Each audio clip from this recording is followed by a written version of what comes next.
Hi అండి, welcome to Vaishu వంటిల్లు. ఈరోజు నేను ఎంతో హెల్దీ అయిన కోకోనట్ దోశను చేసి చూపిస్తాను. ఇది చాలా ఫ్లఫీగా సాఫ్ట్గా వస్తుంది. దీంతో పాటు నేను ఒక స్పెషల్ చట్నీని కూడా మీకు తయారు చేసి చూపిస్తాను. దాంతో దీని కాంబినేషన్ చాలా బాగుంటుంది. ఎంతో సాఫ్ట్గా తయారయ్యే ఈ బ్రేక్ఫాస్ట్ని ఎలా తయారు చేయాలో ఒకసారి చూడండి. అలాగే ఈ బ్రేక్ఫాస్ట్ని ఒకసారి తప్పకుండా ట్రై చేయండి. ఎందుకంటే దీనికి ఆయిల్ అస్సలు అవసరం ఉండదు. అలాగే ఇది చాలా టేస్టీగా ఉంటుంది. కాబట్టి లేట్ చేయకుండా ఈ రెసిపీని ఎలా తయారు చేయాలో ఇప్పుడు చూద్దాం. మొట్టమొదట ఇక్కడ నేను స్టవ్ పైన ఒక ప్యాన్ పెట్టి ఇందులో 1 టేబుల్ స్పూన్ ఆయిల్ని వేశాను. ఎందుకంటే ఇక్కడ నేను మొదట చట్నీని తయారు చేస్తున్నాను కాబట్టి తక్కువ ఆయిల్ వేసుకుంటున్నాను.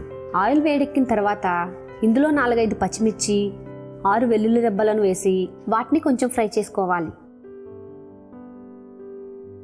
ఇప్పుడు ఇందులో 1 టీ స్పూన్ శనగపప్పు, 1 టీ స్పూన్ మినప్పప్పు, 1 టీ స్పూన్ జీలకర్ర, 1 టీ స్పూన్ ధనియాలు, అలాగే 1 రెమ్మ కరివేపాకు కూడా వేసుకోండి.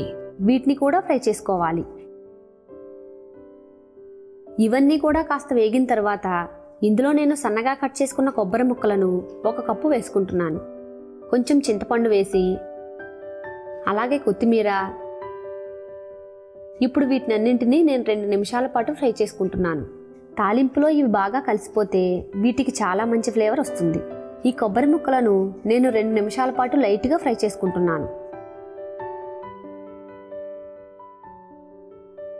తర్వాత కాస్త చల్లారాక వీటిని మిక్సీ జార్లో వేసుకుంటున్నాను.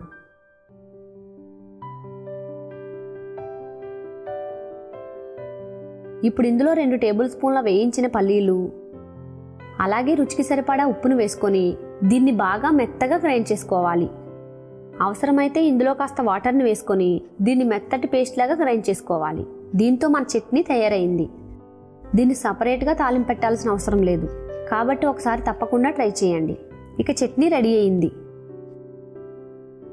ఇప్పుడు మనం 1 కప్పు బియ్యాన్ని తీసుకొని ఒక బౌల్లో వేసుకోవాలి. ఇందులోనే 1 టీ స్పూన్ మెంతులను వేసుకొని వీటిని బాగా కడిగి నానబెట్టుకోవాలి. బియ్యాన్ని మీరు రాత్రంతా నానబెడితే బాగుంటుంది. లేదా మీరు మార్నింగ్ టైంలో తయారు చేసుకోవాలనుకుంటే 2 గంటలు నానబెట్టుకుంటే సరిపోతుంది. నేను వీటిని నైట్ అంతా నానబెట్టాను కాబట్టి ఇవి బాగా నానాయి. ఇప్పుడు ఇందులో ఉన్న వాటర్ మొత్తం తీసేయాలి.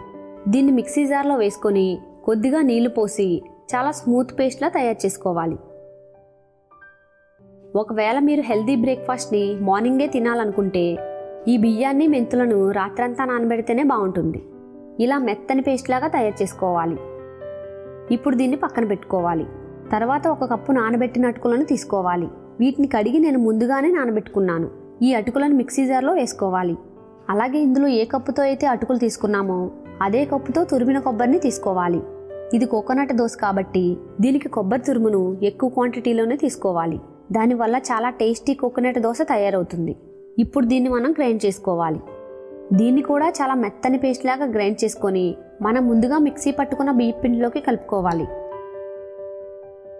ఇందులోకి వేసిన తర్వాత అవన్నీ బాగా కలిసేలా కలుపుకోవాలి.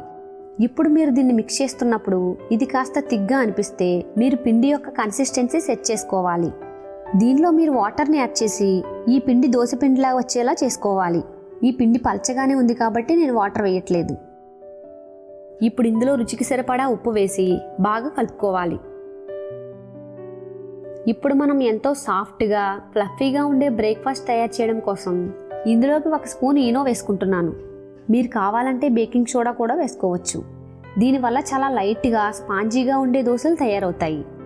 ఇందులో కొద్దిగా ఈనో వేయడం వల్ల ఇందులో చాలా బాగా బబుల్స్ వస్తాయి. అలాగే బ్యాటర్ కూడా చాలా లైట్గా ఫ్లఫీగా తయారవుతుంది. దీంతో మన దోశ బ్యాటర్ రెడీ అయ్యింది. ఇప్పుడు ఒక ప్యాన్ని స్టవ్ మీద పెట్టి 1 గరిటెతో పిండిని తీసుకొని అంతా ఒకే లెవెల్లో వచ్చేలాగా ప్యాన్ పైన వేసుకోవాలి.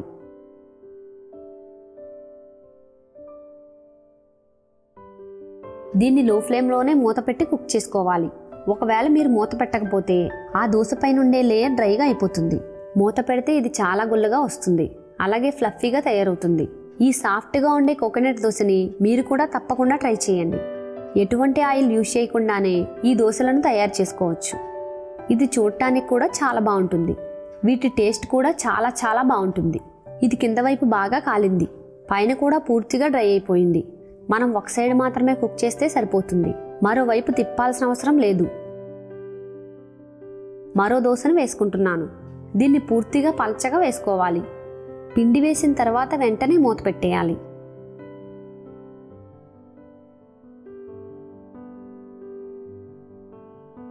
ఇక్కడ చూడండి, ఇది కూడా తొందరగా రెడీ అయిపోయింది. మనం ఈ దోశలు వేసుకోవడానికి అర నిమిషం నుండి నిమిషం టైం మాత్రమే పడుతుంది. ఒక సైడ్ కుక్ అయిన తర్వాత దీన్ని మనం ప్లేట్లోకి తీసుకోవాలి. మనం తయారు చేసుకున్న చట్నీతో వీటిని వేడివేడిగా సర్వ్ చేసుకుంటే ఎంతో బాగుంటుంది. ఇది మార్నింగ్కి చాలా పర్ఫెక్ట్ బ్రేక్ఫాస్ట్. అలాగే చాలా తొందరగా కూడా రెడీ అవుతుంది. మీరు ప్రిపరేషన్ మొత్తం ముందుగానే తయారు చేసుకుంటే మార్నింగ్ టైంలో దీన్ని చాలా ఈజీగా తయారు చేసుకోవచ్చు. ఇది చాలా తక్కువ టైంలో ఎంతో టేస్టీగా తయారయ్యే బ్రేక్ఫాస్ట్. ఇది చాలా హెల్దీ బ్రేక్ఫాస్ట్ కూడా. మీరు ఒకసారి తప్పకుండా ఈ కోకోనట్ దోశని తయారు చేయండి. ఇవి మీకు ఖచ్చితంగా నచ్చుతాయి. ఇవి చాలా ఫ్లఫీగా, చాలా సాఫ్ట్గా వస్తాయి. ఈ చట్నీతో దీన్ని తప్పకుండా ఒకసారి ట్రై చేయండి. మీ ఇంట్లో వీటిని తయారు చేస్తే మీ ఇంట్లోని వాళ్ళందరికీ కూడా తప్పకుండా నచ్చుతాయి. అందరూ కూడా చాలా ఇష్టంగా తింటారు.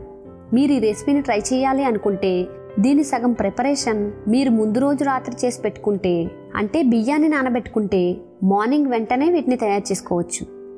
మీరు కూడా ఈ రెసిపీని తప్పకుండా ట్రై చేయండి. ఇది మీకు ఎలా వచ్చిందో కామెంట్ చేసి తెలియచేయండి. ఇలాంటి మంచి టేస్టీ రెసిపీస్ కోసం ఈ వీడియోని లైక్ చేసి మన ఛానల్కి సబ్స్క్రైబ్ చేసుకోండి. Thanks for watching.